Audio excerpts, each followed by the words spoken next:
Potensi wisata Kabupaten Kuningan di bagian timur ini memang belum banyak tergali. Ada beberapa tempat indah yang pantas untuk dikunjungi.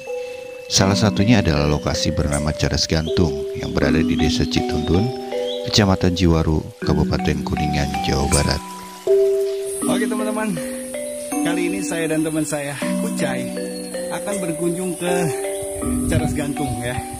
Ini tempatnya lumayan sih agak jauh, tapi mungkin nanti terbayar dengan keindahan di sana. Oke, ikutin saya. Cekidot.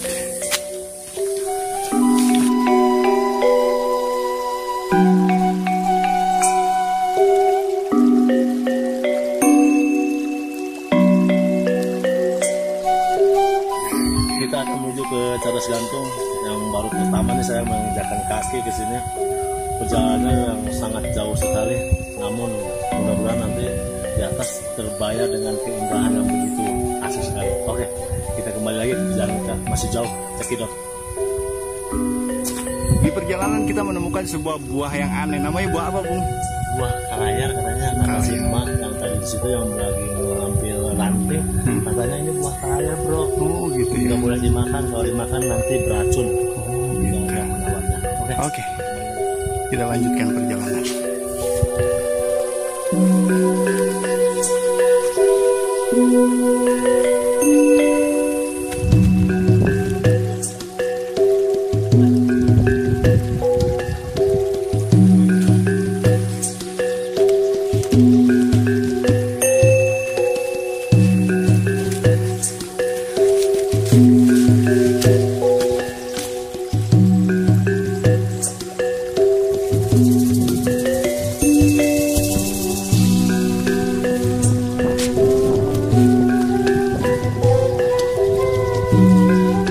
Cadas Gantung sendiri merupakan hamparan dataran yang dahulunya sawah dan sekarang nampak seperti sebuah padang rumput yang indah dikelilingi perbukitan serta berhutan lebat.